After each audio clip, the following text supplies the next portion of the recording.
विद्यार्थी मित्रांनो, आज आपण कूट प्रश्न या घटकातील दुसरा घटक बघणार आहोत, रांगेतील स्थान. रांगेतील स्थान हा घटक अतिशय सोपा असतो. फक्त त्याची एक विशिष्ट मांडणी कशी करायची हे जर आपल्याला समजलं तर आपण हा घटक सहज सोप्या पद्धतीने सोडवू शकतो. रांगेतील स्थान या घटकाविषयी आपल्याला काही माहितीची आवश्यकता असते. उदाहरणार्थ पहिलं सूत्र आहे n गुणिले 2 वजा 1. आपल्याला या ठिकाणी दिसतं n गुणिले 2 वजा 1. जरी आपल्याला हे सूत्र माहीत नसली तरीसुद्धा आपल्याला उदाहरणं सुटणार आहेत. म्हणजे तुम्ही बऱ्याच ठिकाणी हे सूत्र बघितलं असेल म्हणून तुम्हाला सांगितलं. रांगेतील स्थान जो आहे तो घटक अभ्यासत असताना आपल्याला एकतर पुढून मागून किंवा काही वेळेला उजवीकडून डावीकडून असे प्रश्नामध्ये बऱ्याच वेळा शब्द येतात.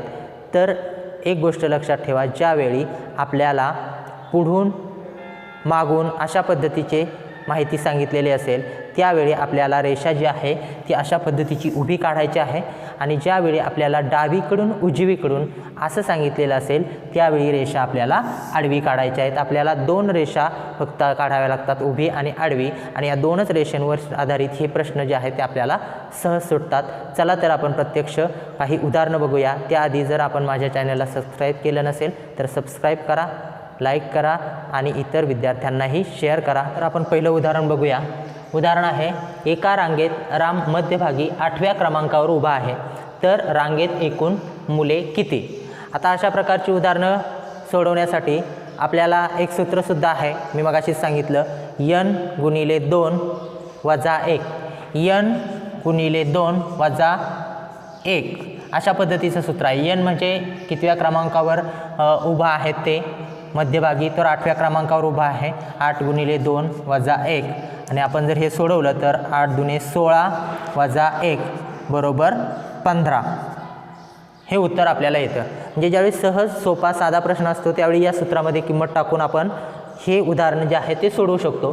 परंतु ज्यावेळी उदाहरणं थोडीशी अवघड असतात त्यावेळी आपल्याला अशा पद्धतीने सोडवताना बऱ्याच वेळा गोंधळ निर्माण होऊ शकतो. म्हणून मी सांगतो त्या एका सोप्या पद्धतीने जर उदाहरणं सगळी सोडवली तर आपल्याला कोणत्याही प्रश्नामध्ये चुकण्याची शक्यता ही कमी असेल. तर ते पद्धत कशी आहे तर मी मगाशी सांगितलं होतं की आपल्याला 2 प्रकारे रेषांची मांडणी करायची असते. ज्यावेळी आपल्याला पुढून मागे अशा पद्धतीचे दिलेले असतील त्यावेळी आपल्याला उभी रेषा काढायची आहे आणि उजवीकडून डावीकडून जर असेल तरच आडवी रेषा करायची आहे. शक्यतो उभ्या रेषेचा वापर आपल्याला जास्त करावा लागतो. तर उभी रेषा एक काढून घ्यायची आहे. आता यामध्ये आपल्याला प्रश्नामध्ये काय दिलेलं आहे, राम मध्यभागी उभा आहे. मध्यभागी उभा आहे कितव्या क्रमांकावर? 8व्या क्रमांकावर. म्हणजे राम या ठिकाणी उभा आहे. राम या ठिकाणी उभा आहे. आता तो मध्यभागी 8व्या क्रमांकावर उभा आहे याचा अर्थ म्हणजे इकडं आपल्याला हे पुढे असणार आहे, या ठिकाणी मागे असणार आहे. तो त्याच्या पुढे किती मुलं, तो मध्यभागी उभा आहे म्हणजे त्याच्या पुढे किती मुलं असणार आहेत तर 7 मुलं असणार आहेत. आणि त्याच्या मागे सुद्धा 7 मुलं असणार आहे कारण तो मध्यभागी उभा आहे. मग आता आपल्याला या ठिकाणी बेरीज करायची आहे. म्हणजे ही 7 मुले, हा राम 1 आणि ही 7 मुले, म्हणजे टोटल किती झाले, एकूण किती झाले 7, 8 आणि हे 7 म्हणजे एकूण झाले 15. म्हणजे आपलं उत्तर या ठिकाणी 15 आलं होतं, या ठिकाणी 15च उत्तर आलेलं आहे. पण सर्वात सोपा हा प्रश्न या ठिकाणी घेतलेला आहे. यापेक्षा अवघड प्रश्न आपण पुढे बघणार आहोत. परंतु या पद्धतीने जर आपण सोडवले तर आपलं कुठलंही उत्तर चुकत नाही. अशा पद्धतीचा हा अतिशय सोपा प्रश्न होता. आता आपण पुढे यापेक्षा थोडेसे पुढचे प्रश्न काही बघूया. पुढचं दुसरं उदाहरण आपण बघूया. एका रांगेत राजू मागून 7वा व पुढून 8वा आहे, तर रांगेतील एकूण मुले किती? आता या ठिकाणी आपण बघितलं की तो मागून आणि पुढून दिलेला आहे. आपण उभी रेषा करून घ्या मागून आणि पुढूनसाठी.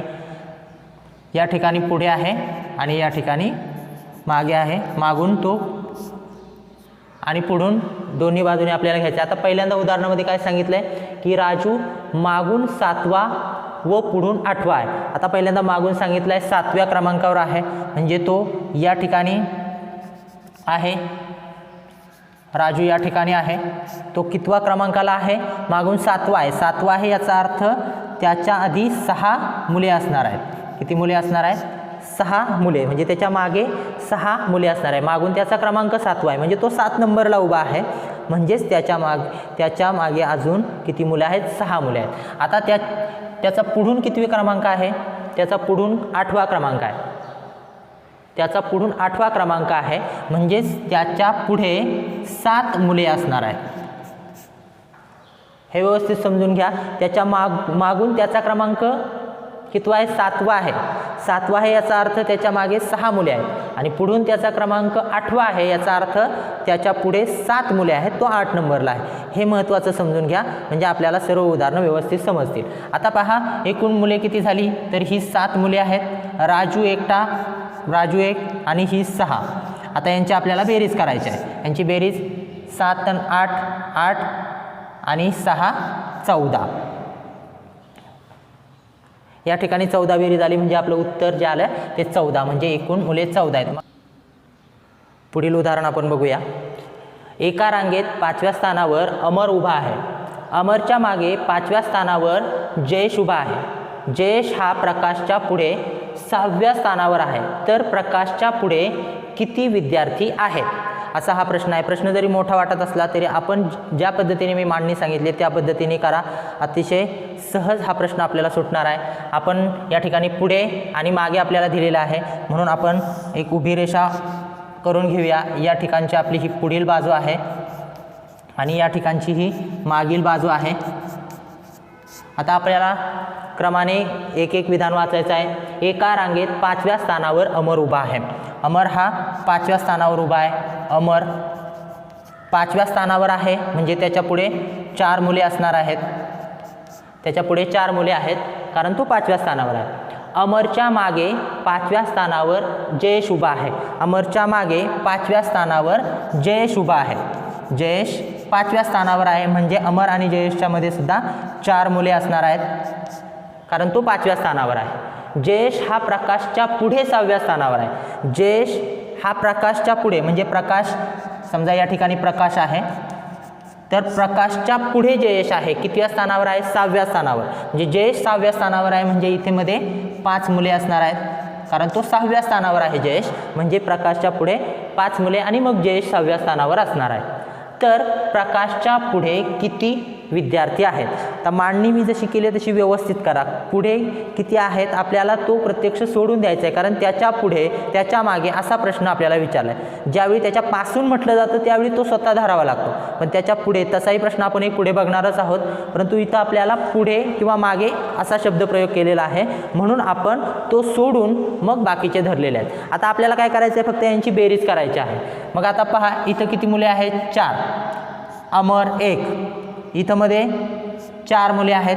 जयेश 1, इथं मध्ये 5 मुले आहेत। त्यानंतर या ठिकाणी प्रकाश 1।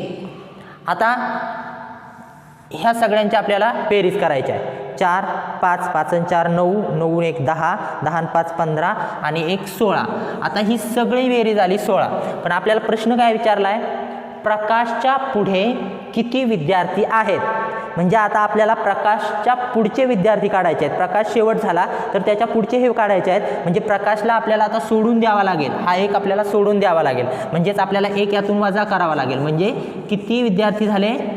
15। त्याच्या पुढे 15 विद्यार्थी आहेत, म्हणजे आपलं उत्तर आलं 15। इथं लक्षात ठेवा, त्याच्या पुढे विचारलेले आहेत, म्हणून त्याला आपल्याला सोडून द्यायचं आहे। त्याच्या पुढचे विद्यार्थी त्याला सोडून एकूण 15 विद्यार्थी आहेत, म्हणजे प्रकाशच्या पुढे एकूण 15 विद्यार्थी आहेत, हे आपलं उत्तर येईल। पुढील उदाहरण आपण बघूया। निलिमाचा एका रांगेतील क्रमांक पुढून 8वा आहे व सरिताचा मागून 10वा क्रमांक आहे। जर त्या दोघींच्या मध्ये 5 मुली असतील तर रांगेतील एकूण मुली किती? आता पहा, मागून आणि पुढून आहे, आपण सरळ रेषा मारून घेऊया आणि आपण एक एक विधान आता वाचूया। निलिमाचा एका रांगेतील क्रमांक पुढून 8वा आहे। पुढून ही पुढील बाजू आहे, ही मागील बाजू आहे। 8वा आहे, म्हणजे ती या ठिकाणी आहे निलिमा, तिचा क्रमांक 8वा आहे, म्हणजे तिच्या पुढे 7 मुले आहेत। तिचा 8वा क्रमांक आहे, म्हणून तिच्या पुढे 7 मुले आहेत। सरिताचा मागून 10वा क्रमांक आहे। सरिताचा मागून 10वा क्रमांक आहे, म्हणजे सरिता या ठिकाणी असेल तर तिचा मागून 10वा क्रमांक आहे, म्हणजे तिच्या मागे 9 मुले असणार आहेत। तिच्या मागे 9 मुले असणार आहे, कारण तिचा मागून क्रमांक आपल्याला या ठिकाणी 10वा दिलेला आहे। जर त्या दोघींच्यामध्ये 5 मुले असतील, या दोघींच्यामध्ये 5 मुले आहेत, तर रांगेतील एकूण मुली किती? आता आपल्या उदाहरणामध्ये आपण किती मुले आहेत त्यांची मांडणी आपली झालेली आहे. आता फक्त बेरीज राहिलेली आहे. पहा, निलिमाच्या पुढच्या या 7 मुली आपण घेतल्या. निलिमा 1 घ्यायची, हे घ्यायला विसरायचं नाही, ज्या मुली आहेत त्या घ्यायला विसरायचे नाही. निलिमा 1 आहे, या दोघींच्यामध्ये 5 मुली आहेत. त्यानंतर शेवटी मागून सरिताचा 10वा क्रमांक असल्यामुळे या 9 मुली आहेत, पण सरिताला मात्र घ्यायला विसरायचं नाही. सरिता 1 आणि ह्या 9, याची फक्त आपल्याला बेरीज करायची आहे. 9, 10 आणि 5 15 आणि 1 16, 16 आणि 7 23 उत्तर आपल्याला येईल. म्हणजे 23 हे आपलं उत्तर आहे. एकूण या रांगेमध्ये मुली असणार आहे 23. पुढील उदाहरण आपण बघूया.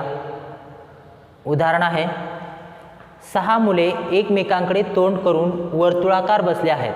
ए हा बीच्या उजव्या बाजूला बसला आहे, पण सीच्या एकदम डाव्या बाजूला नाही. डी हा ई व सीच्या दरम्यान बसला आहे. एफ हा सीच्या डाव्या बाजूला आहे, तर बीच्या समोर कोण आहे? आपल्या लक्षात आलं असेल, इथं डाव्या उजव्या बाजूला दिलेला नाही किंवा मागे पुढे दिलेला नाही, तर आपल्याला या ठिकाणी एक वर्तुळ काढावं लागणार आहे. कारण ही सगळी जी मुलं आहेत, एकूण 6 मुलं ही एका वर्तुळात बसलेली आहे. म्हणजे आपल्याला या ठिकाणी एक वर्तुळ काढावं लागणार आहे की त्या वर्तुळामध्ये ही मुलं बसलेली आहेत. आता ती कशी बसलेली आहेत पहा, एकमेकांकडे तोंड करून बसलेले आहेत. मग एकमेकांकडे जर तोंड करून ती बसलेली असतील, तर आपल्याला या ठिकाणी एक बसला असेल तर या ठिकाणी एक बसवावं लागेल, या ठिकाणी एक बसला असेल तर या ठिकाणी एक बसवावं लागेल, आणि या ठिकाणी एक बसला असेल तर या ठिकाणी एक बसवावं लागेल. आता या ठिकाणी आपल्याला मुलं जे आहेत ते अशा पद्धतीने 6 मुलं जी आहेत ती वर्तुळावर बसवावी लागतील. आता प्रत्यक्ष उदाहरणामध्ये कोण कुठं बसले ते आपल्याला पहिल्यांदा काढून घ्यायचं आहे. पहा, 6 मुले एकमेकांकडे तोंड करून वर्तुळाकार बसलेले आहेत, म्हणजे अशी बसलेले आहेत. आता पहा, उदाहरणामध्ये ए हा बीच्या उजव्या बाजूला बसलेला आहे. म्हणजे बी जर इथं बसलेला असेल तर त्याची उजवी बाजू म्हणजे त्याची ही डावी बाजू येणार आहे, ही उजवी बाजू येणार आहे, कारण तो इकडे तोंड करून बसलेला आहे. बीच्या उजव्या बाजूला हा ए बसलेला आहे, म्हणजे ए हा इथे असेल. आता पण सीच्या एकदम डाव्या बाजूला नाही, म्हणजे ए हा सीच्या एकदम डाव्या बाजूला नाही, म्हणजे सीची जी सी या ठिकाणी जर असता तर त्याची डावी बाजू ही आली असती, पण सीच्या डाव्या बाजूला बसलेला नाही, म्हणजे सीच्या एकदम डाव्या बाजूला नाही. म्हणजे सी जो आहे तो आपला या बाजूला असणार आहे, थोडासा लांब. कारण एकदम डाव्या बाजूला, सीच्या एकदम डाव्या बाजूला म्हणजे ए आला असता, परंतु सीच्या एकदम डाव्या बाजूला तो बसलेला नाही, म्हणजे सी थोडासा लांब असणार आहे त्याच्यापासून, या ठिकाणी असेल. पुढचं उदाहरण पहा, डी हा ई व सीच्या दरम्यान बसलेला आहे. सी आपण या ठिकाणी घेतलेला आहे, डी बसलेला आहे ई व सीच्या दरम्यान, म्हणजे डीला मध्ये घ्यावा लागेल आणि कोणाच्या मध्ये घ्यावा लागेल, ई आणि सीच्या. सी आपण इथं घेतलाय, म्हणजे आपल्याला ई या ठिकाणी घ्यावा लागेल. मग ई व सीच्या मध्ये हा डी झाला. त्यानंतर एफ हा सीच्या डाव्या बाजूला बसलेला आहे. एफ हा सीच्या डाव्या बाजूला, सी इथं असेल तर सीची डावी बाजू ही येईल, मग सीच्या डाव्या बाजूला बसलेला आहे एफ. आता आपण सगळ्यांना व्यवस्थित बसवून घेतलेला आहे. आता आपलं प्रश्न काय आहे तो आपण बघूया. प्रश्न आहे, बीच्या समोरील बाजूस कोण आहे? बीच्या समोर कोण आहे? तर बीच्या समोर आपल्याला या ठिकाणी दिसतोय सी, म्हणजे आपलं उत्तर आलेलं आहे सी. सी हे आपलं उत्तर असणार आहे. समजलंय का सर्वांना? तर पहा, पहिल्यांदा आपल्याला ते 6 एकमेकांकडे तोंड करून उभे आहेत म्हणून आपण बसवून घेतलं. त्यानंतर आपण काय केलं, ए हा बीच्या म्हणजे बी एक मानला, या ठिकाणी कोणत्याही एका ठिकाणी मानला असता तरी काही अडचण आली नसती आपल्याला काही अडचण. तर बीच्या डाव्या बाजूला आणि उजव्या बाजूला कोण आहे हे आपल्याला ठरवायचं. तर बीच्या उजव्या बाजूला ए आहे, म्हणजे बी या ठिकाणी बसल्या उजव्या बाजूला आपण ए घेतला, पण ए एकदम सीच्या डाव्या बाजूला नाही, म्हणजे सी जर इथं असता तर एकदम डाव्या बाजूला ए आला असता, पण तसं नाही, म्हणून सीला थोडंसं लांब आपण या ठिकाणी घेतलेलं आहे. त्यानंतर डी हा ई आणि सीच्या दरम्यान आहे. डी हा ई, सी घेतलेलाच होता म्हणून सी आणि ईच्या दरम्यान आपण डी घेतलेला आहे. एफ हा सीच्या डाव्या बाजूला आहे, म्हणून सीच्या डाव्या बाजूला आपण एफला घेतलेला आहे. आणि त्यानंतर आपल्या लक्षात आलं की बीच्या समोर सी बसलेला आहे, म्हणजे सी हे आपलं उत्तर आहे. थोडंसं वेगळं उदाहरण होतं, परंतु या पद्धतीने ते सोडवायचं आहे. पुढील उदाहरण आपण बघूया.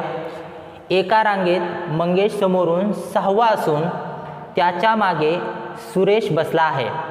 सुरेशपासून राणी 5व्या क्रमांकावर असून राणीपासून राजू मागे तिसऱ्या क्रमांकावर आहे, तर रांगेतील एकूण विद्यार्थी किती? आता हे उदाहरण व्यवस्थित आपल्याला वाचलं तरच समजणार आहे, कारण या ठिकाणी मगाशी मी सांगितलं त्याप्रमाणे इथे पासून हा शब्द आलेला आहे. पासून ज्यावेळी आलेला असेल त्यावेळी काय करायचं असतं आपण प्रत्यक्ष स्पष्टीकरणामध्ये बघूया. एका रांगेमध्ये आता समोरून म्हणजेच मागून पुढून आपल्याला दिलेला आहे, म्हणून आपण एक उभी रेषा मारून घेतली. या उभ्या रेषेमध्ये ही आपली पुढील बाजू आहे, ही मागील बाजू आहे. तर आपण बघूया, एका रांगेत मंगेश समोरून 6वा आहे, म्हणजे तो 6व्या क्रमांकाला आहे. मंगेश 6व्या क्रमांकाला आहे, म्हणजेच त्याच्या पुढे 5 मुले आहेत. 6व्या क्रमांकावर आहे म्हणून त्याच्या पुढे 5 मुले आहेत. त्याच्या मागे सुरेश बसला आहे. त्याच्या मागे म्हणजे लगेच इथं त्याच्या मागच सुरेश बसलाय. त्यांच्यामध्ये काही मुलं नाहीत, कारण लगेच त्याच्या मागे तो बसलेला आहे. 6व्या क्रमांकावर मंगेश बसलाय आणि लगेच त्याच्या मागे सुरेश बसलाय, म्हणून सुरेश आपण या ठिकाणी घेतलेला आहे. सुरेश पासून राणी 5व्या क्रमांकावर आहे. आता सुरेश पासून आहे, सुरेश पासून म्हटलंय म्हणजे सुरेशला सुद्धा धरावं लागेल. हे नेहमी लक्षात ठेवा की ज्यावेळी पासून शब्द असतो त्यावेळी त्या व्यक्तीला किंवा त्या मुलाला आपल्याला धरावं लागतं. तो सुरेश पासून राणी 5व्या क्रमांकावर आहे, म्हणजे सुरेश 1 2 3 4 5 कितव्या क्रमांकावर आहे? 5व्या क्रमांकावर आहे. इथं कोण आहे 5व्या क्रमांकावर? राणी आहे. ह्या रेषा सुद्धा मी ठळक करतो, हे आपल्या लक्षात येतील. म्हणजे यांच्या दोघांच्या मध्ये किती मुलं झाली? प्रत्यक्ष 3 मुलं आहेत. दोघांच्या मध्ये प्रत्यक्ष 3 मुलं आहेत. या ठिकाणी पासून म्हटलं होतं म्हणून सुरेश आपण धरलेला आहे. सुरेश 1 2 3 4 5 5 नंबरला राणी आली, म्हणजे प्रत्यक्ष दोघांच्या मध्ये 3 मुलं आलेले आहेत, सुरेश आणि राणीच्या मध्ये. आता पुढे बघूया आपण. राणीपासून राजू मागे 3ऱ्या क्रमांकावर आहे. राणीपासून म्हटलेलं आहे म्हणून राणी 1 कितव्या क्रमांकावर? 3ऱ्या. 2 आणि 3ऱ्या क्रमांकावर आहे, म्हणजे राणीपासून राजू 3ऱ्या क्रमांकावर आहे, म्हणजे दोघांच्या मध्ये फक्त एकच आहे. पासून म्हटलेलं आहे म्हणून राणी 1 2 3 3ऱ्या क्रमांकावर राजू आहे. तर रांगेतील एकूण विद्यार्थी किती? ही मांडणी जर आपली व्यवस्थित झाली तर आपल्याला उत्तर काढायला काही अडचण येत नाही. आता आपण बघूया प्रत्यक्ष या ठिकाणी किती आहेत? 5 आहेत. मंगेश 1 सुरेश 1, त्यानंतर दोघांच्या मध्ये ही 3 मुलं आहेत. त्यानंतर राणी 1, राजू आणि राणीच्या मध्ये 1 आहे. त्यानंतर हा राजू 1. ही व्यवस्थित मांडणी जर आपण केली तर आपल्याला मुलं काढता येतील. तर रांगेतील एकूण मुलं काढायची म्हणजे आपल्याला या सगळ्यांची फक्त बेरीज करायची आहे. मग 5 6 7 8 9 10 11 12 13, म्हणजे आपलं उत्तर आलं 13. रांगेमध्ये एकूण मुलं आहेत 13. अतिशय सोपा प्रश्न असतो, फक्त मांडणी योग्य करा. आणि पासून म्हटलं असेल तर मी सांगितल्याप्रमाणे आपण या ठिकाणावरून पासून जिथं म्हटलं असेल ती व्यक्ती किंवा तो मुलगा, ती विद्यार्थिनी आपल्याला धरायची आहे आणि मग पुढे मोजायचं आहे, म्हणजे हे उत्तर आपलं चुकत नाही. आपलं उत्तर आलेलं आहे 13. पुढील उदाहरण आपण बघूया. 50 विद्यार्थ्यांच्या वर्गात जयचा समोरून 30वा क्रमांक आहे, तर त्याचा मागून कितवा क्रमांक असेल? आता अशा प्रकारचे उदाहरणं 2 पद्धतीने सुटतात. आपण रेग्युलर जी पद्धत वापरलेली आहे त्या पद्धतीने हे उदाहरण सुटतं. पण हे सोडवण्यासाठी आणखी एक पद्धत आहे, ती म्हणजे एकूण विद्यार्थी जे आहेत त्यातून कितवा क्रमांक आहे तो वजा करायचा आणि जे उत्तर येईल त्यात फक्त 1 आपल्याला मिळवायचा असतो. म्हणजे इथं 1 प्लस करायचा आणि हे आपलं उत्तर असतं. पण आता आपल्याला आपण जी पद्धत बघितलेली आहे रेषेची, त्या रेषेच्या पद्धतीच्या सहाय्याने बघूया आपण सुटतंय का. उभी रेषा आपण मारून घेतले, त्याचा क्रमांक आपल्याला काढायचा आहे. रांगेमध्ये एकूण 50 विद्यार्थी आहे. आता त्यामध्ये आपल्याला महत्त्वाचं बघायचं आहे, जयचा समोरून 30वा क्रमांक आहे. समोरून ही बाजू आपली समोरची आहे, त्याचा क्रमांक कितवा आहे? 30वा क्रमांक आहे. म्हणजे या ठिकाणी जय आहे त्याचा क्रमांक आहे 30वा, म्हणजेच या ठिकाणी 29 मुले आहेत त्याच्या पुढे, कारण त्याचा 30वा क्रमांक आहे म्हणून 29 मुले आहेत. तर मागून कितवा क्रमांक असेल? आता या ठिकाणी 29 आणि 30 म्हणजे इकडे किती मुलं राहिले? 20 मुलं राहिले. इथं 30 मुलं झाली जयपर्यंत, म्हणजे अजून या ठिकाणी 20 मुलं राहिलेली आहेत. आता मागून त्याचा क्रमांक काढायचा आहे. मग मागून ही 20 मुलं आणि जयचा क्रमांक किती येईल मग 21, म्हणजे मागून ही 20 मुलं आणि जयचा, कारण जयच्या मागे अजून 20 मुलं आहेत, त्याचा क्रमांक 21 येईल, म्हणजे 21 हे आपलं उत्तर येईल. म्हणजे आपल्या पद्धतीने सुद्धा हे उत्तर सुटतं किंवा या पद्धतीने सुद्धा अशा प्रकारची उदाहरणं आपल्याला सोडवता येतात. पुढील उदाहरण आपण बघूया. एका मैदानावर मुलांच्या जेवढ्या रांगा आहेत तेवढीच मुले प्रत्येक रांगेत आहेत. अमर रांगेच्या मध्यभागी उभा आहे. त्याच्या समोर 3 मुले असतील तर मैदानावर एकूण किती विद्यार्थी आहेत? आता अशा पद्धतीचे प्रश्न जे आहेत ते सोडवत असताना उदाहरण आपल्याला व्यवस्थित वाचून घ्यायचं आहे. आपण आता पहिल्यांदा यातलं जे पहिलं विधान आहे ते समजून घेऊया. एका मैदानावर मुलांच्या जेवढ्या रांगा आहेत तेवढीच मुले प्रत्येक रांगेत आहेत. मुलांच्या जेवढ्या रांगा तेवढीच मुले प्रत्येक रांगेत, म्हणजे समजा एका रांगेमध्ये जर 4 मुले असतील, एका रांगेमध्ये 4 मुले असतील तर मुलांच्या रांगासुद्धा किती असणार आहेत? 4. आणि जर आपल्याला मैदानातली एकूण मुलं काढायची झाली तर यांचा फक्त आपल्याला गुणाकार करावा लागेल, म्हणजे 4 गुणिले 4, 4 चौक 16, म्हणजे 4चा वर्ग आपण या ठिकाणी केला. समजा एका मैदानावर मुलांच्या रांगा आपल्याला 12 दिलेल्या असतील आणि सांगितलं की त्या मैदानात एकूण मुले किती आहेत. विधान असं आहे की एका मैदानावर मुलांच्या जेवढ्या रांगा आहेत तेवढीच मुले प्रत्येक रांगेत आहेत आणि आपल्याला मुलांच्या रांगा फक्त दिलेल्या आहेत, तर आपल्याला एकूण मुलं काढायचे आहेत. मग त्या ठिकाणी जेवढ्या रांगा आहेत तेवढीच मुले, म्हणजे मुलेसुद्धा एका रांगेमध्ये 12 असणार आहे, म्हणजे 12चा वर्ग आपल्याला 144 करावा लागेल अशा पद्धतीने. पण हे उदाहरण थोडंसं त्याच्या पुढचं आपल्याला दिलेलं आहे. आपण बघूया काय आहे उदाहरण. या उदाहरणामध्ये आपल्याला सुरुवातीला म्हटलेलं आहे की मुलांच्या जेवढ्या रांगा आहेत तेवढीच मुले प्रत्येक रांगेत आहेत. अमर रांगेच्या मध्यभागी उभा आहे, म्हणजे अमर मध्यभागी उभा आहे. अमर मध्यभागी याचा अर्थ त्याच्या पुढे जेवढी मुलं आहेत तेवढीच त्याच्या मागे आहेत. मग त्याच्या समोर म्हणजे त्याच्या पुढे दिलेले आहेत 3 मुले, 3 मुले आहेत, म्हणजे त्याच्या मागे सुद्धा किती असणार आहेत? 3 मुले असणार आहे. मग आता रांगेतली एकूण मुलं पहिल्यांदा आपण काढून घेऊया. रांगेतली एकूण मुलं किती झाली? 3 आणि 3 6 आणि अमर 1 7, 7 मुले एका रांगेमध्ये झाली. मग एका रांगेमध्ये 7 मुले आहेत. मगाशी मी सांगितलं त्या पद्धतीने रांगेत जेवढी मुलं आहेत तेवढ्याच रांगा असणार आहेत, म्हणजे 7 मुलं एका रांगेत, म्हणजे 7 रांगा असणार आहेत. आणि म्हणजे 7 गुणिले 7, 7 7 49, 7चा वर्ग आपण केला 49, म्हणजे त्या मैदानावर एकूण 49 मुलं आहेत, हे आपलं उत्तर येईल.